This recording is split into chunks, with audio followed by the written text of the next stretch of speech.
Depuis l'enfance, on nous enseigne que notre existence doit graviter autour des hommes.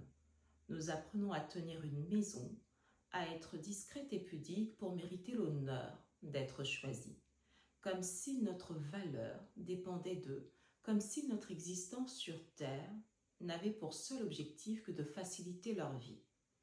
Mais si nous choisissions de faire autrement, et si, au lieu de placer les hommes au cœur de notre existence, nous choisissions de nous placer nous-mêmes au cœur de notre vie?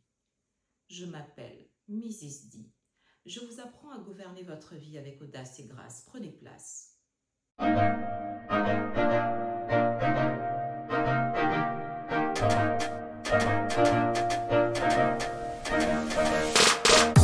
Un jour, mon prince viendra. Bon, je vous l'accorde, je ne sais pas chanter, mais je suppose que tout le monde connaît cette chanson, Blanche-Neige, n'est-ce pas? La quintessence de la niaiserie, de mon point de vue. Bon, tout ceci pour dire que, dès le bas âge, les contes de fées que nous regardons mettent en avant une certaine image de la jeune fille. D'accord? Blanche-Neige est une fille complètement niaise qui passe sa vie à puiser de l'eau et à attendre qu'un homme, qu'un prince charmant vienne la sortir de sa condition. D'accord? Si bien que lorsqu'elle rencontre ce prince charmant, elle ne se pose même pas la question de savoir quel genre de personne il est. Elle tombe amoureuse. Vous voyez, elle le rencontre pour la première fois, elle tombe amoureuse. Bon, Cendrillon, bon, il s'est quand même écoulé un laps de temps entre le moment où elle a rencontré le prince et le moment où il l'épouse, mais quand même, elle passe sa vie à rêver de ce prince. Vous voyez, tous ces contes de fées que nous regardons dès le bas âge, à un moment où nous nous construisons, nous autres jeunes filles, ces contes de fées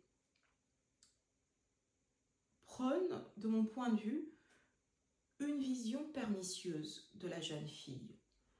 C'est quelqu'un qui est incapable de se prendre en charge, c'est quelqu'un qui est de basse condition, c'est quelqu'un qui a besoin d'un homme pour la sortir de sa situation précaire, pour la sortir de sa situation misérable.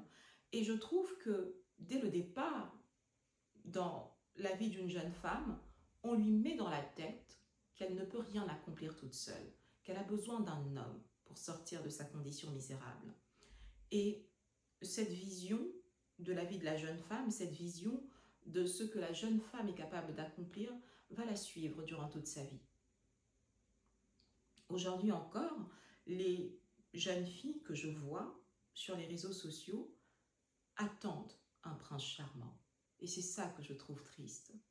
Il y a des jeunes femmes qui ont fait de brillantes études, qui sont tout à fait capables de se prendre en charge, mais j'ai toujours l'impression qu'elles le font en attendant qu'un homme vienne les sauver.